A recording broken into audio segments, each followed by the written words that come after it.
भाभी, ये क्या हो रहा है? आप कैसे भैया को दूसरी शादी करने की इजाज़त दे सकती हैं, वो भी उस औरत से?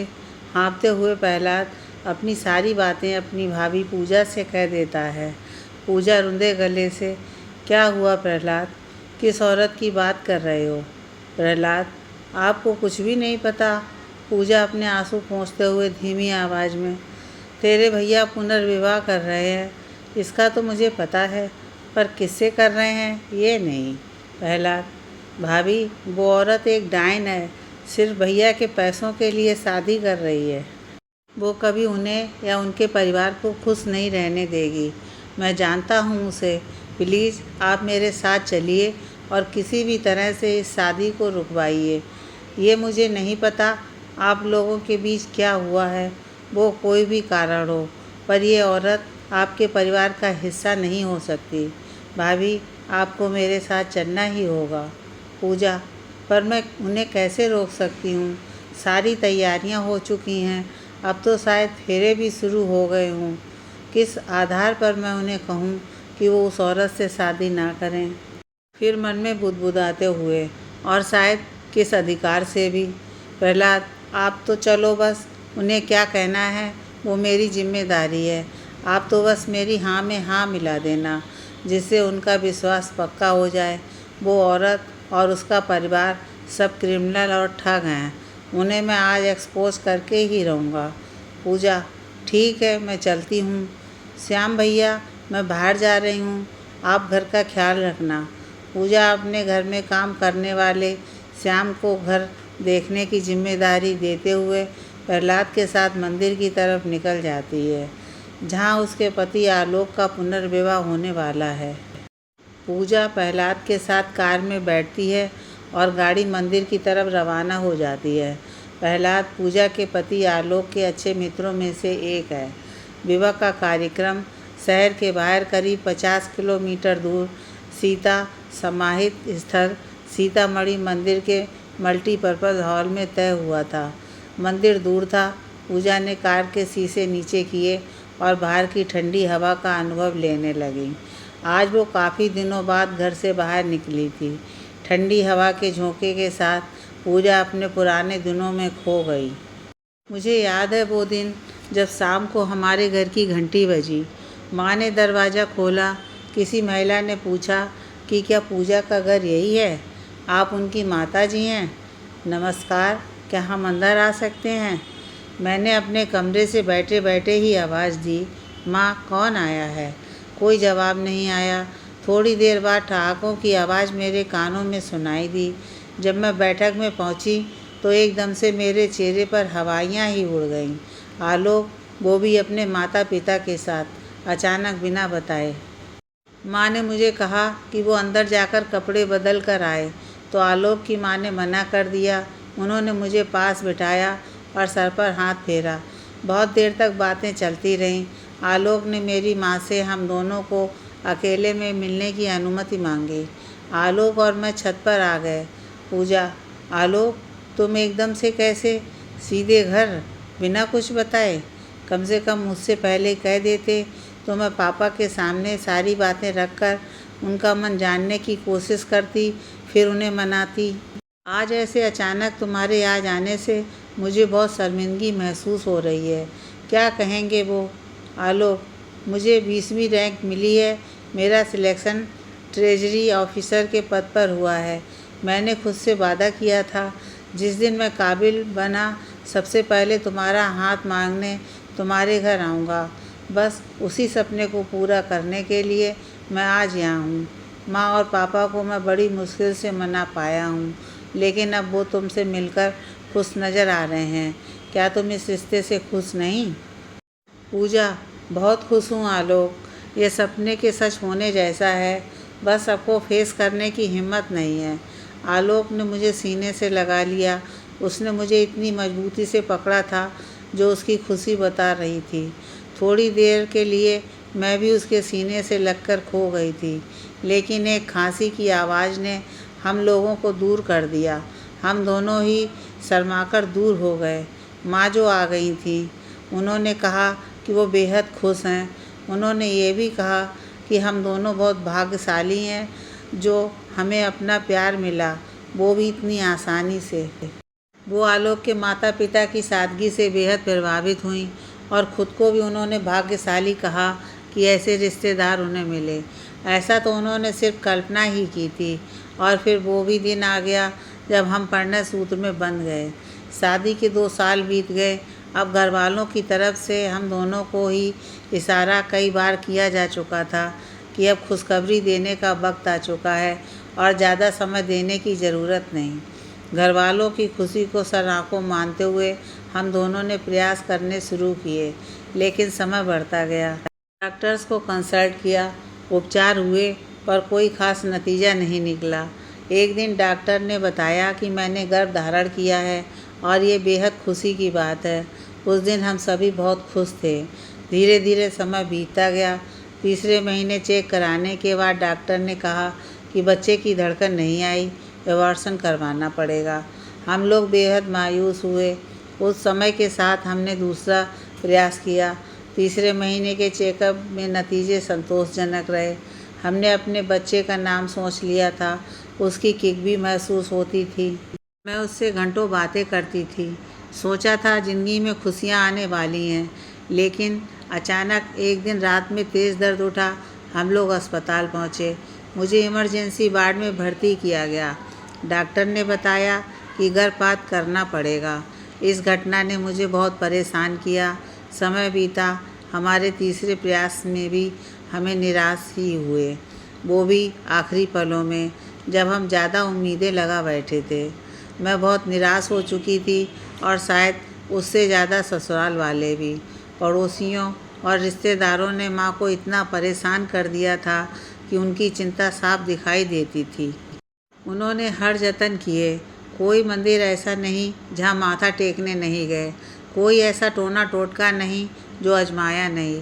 हर तरह के प्रयोग किए, भले वो निरर्थक लगे या उपहास का कारण बने। लोगों ने IVF के लिए सलाह दी। आलोक ने छुट्टियां लीं और हम लोग लखनऊ चले आए। यहाँ के एक प्रसिद्ध IVF सेंटर में इलाज चला। कभी क्रोमोसोमल असामान्यताओं के कारण गर्भपात, तो कभी पॉलीसिस्टिक ओवरी सिंड्रोम की वजह से। अब आलोक भी मेरी शारीरिक दशा को देखकर कोई प्रयोग नहीं करना चाहता था। उसने कहा कि उसके लिए फ़िलहाल मैं ही महत्वपूर्ण हूँ। जो हुआ ही नहीं, उसके लिए जो मेरे पास है मैं उसे खो दूँ। ये कहाँ की समझदारी है।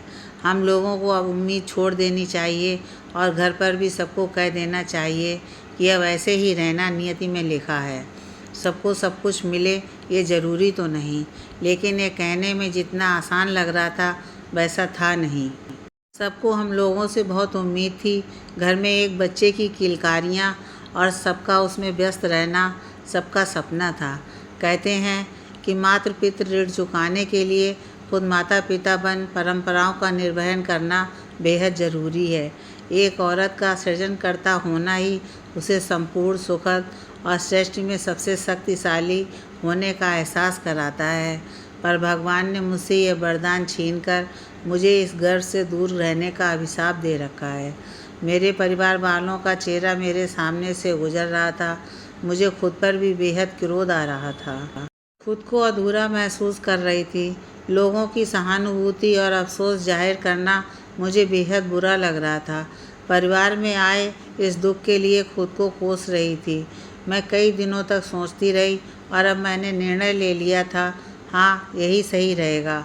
अपनी कमियों की वजह से मैं उन्हें उनके हिस्से की खुशियाँ से क्यों वंचित रहने दूँ। उस रात मैंने आलोक से कहा कि वो दूसरी शादी कर ले। आलोक, तुम पागल हो गई हो?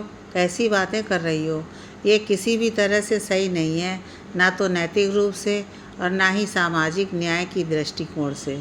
और तुम ऐसी बातें कैसे कह सकती हो, स्वयं एक स्त्री होकर? एक दिन, 2 दिन, महीना, साल, शायद ही ऐसा कोई दिन हो जब मैंने आलोक को पुनर्विवाह के लिए ना कहा हो, और शायद ही ऐसा कोई दिन हो जब उसने उसके लिए हाँ कही हो। पर एक दिन अचानक आलोक ने वो कहा जिसके लिए मैं काफ़ी लंबे समय से खुद को तैयार कर चुकी थी।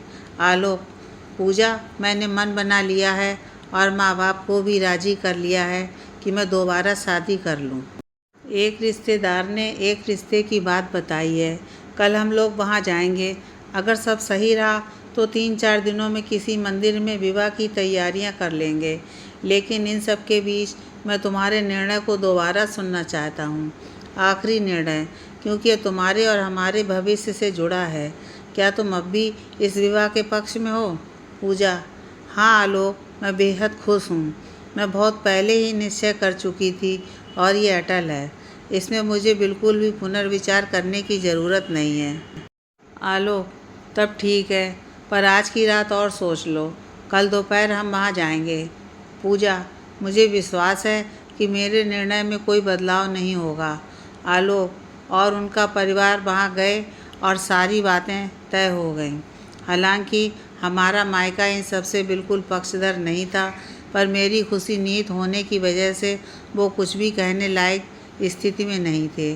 और जैसा कि आज शादी की तिथि है और प्रहलाद मुझसे आकर निवेदन कर रहा कि मुझे इस शादी को रुकवा देना चाहिए। एक स्पीड ब्रेकर पर ब्रेक लगने से मेरी तंद्रा टूटती है। प्रहलाद: सॉरी भाभी, बस हम आ ही गए। मंदिर पास होने की वजह से व्याकुलतावश मैं गाड़ी की स्पीड धीमी नहीं कर पाया। चलिए भाभी, हमें जल्दी से मंडप तक पहुंचना है, गाड़ी पार्किंग में लगाते हुए प्रहलाद ने कहा। हम दोनों ने हॉल में प्रवेश किया। मंडप बेहद खूबसूरती से सजाया गया था। मैं आलोक के पास गई और उसे कुछ वक्त निकालकर व्यक्तिगत बात करने को कहा। आलोक: क्या तुमने अपना निर्णय बदल लिया? पूजा: नहीं, पर बात कुछ और है। आलोक की माँ: मुझे खुशी हुई कि तुम यहाँ आई। देखो कौन कौन आया है। मैंने तो तुम्हारे पापा मम्मी को भी यहाँ आने के लिए राजी कर लिया। पूजा: पर माँ, मैं तो आलोक की माँ: देखो सबने नए सुंदर कपड़े पहने हैं और तुम ऐसे ही बिना तैयार हुए आ गई। कोई बात नहीं, तुम सिर पर यह चुनरी डाल लो, अच्छी लगोगी। पूजा: माँ, मुझे आलोक से कुछ कहना था, बेहद ज़रूरी। आलोक की माँ: हाँ बिल्कुल कह लेना। पंडित जी मंत्र पढ़ना शुरू कीजिए, मुहूर्त ना निकल जाए। पंडित जी ने मंत्र पढ़ना शुरू कर दिया। पूजा को आलोक के ऊपर बेहद गुस्सा आ रही है। उसे अपनी बात रखने का कोई मौका ही नहीं दे रहा। सब शादी के लिए कितना उत्साहित हैं। लग रहा जैसे घर पर पहली शादी हो। उनका उत्साह देखकर तो ऐसा लग रहा जैसे पुनर्विवाह के बारे में कहकर मैंने उनके मन की बात कह दी हो।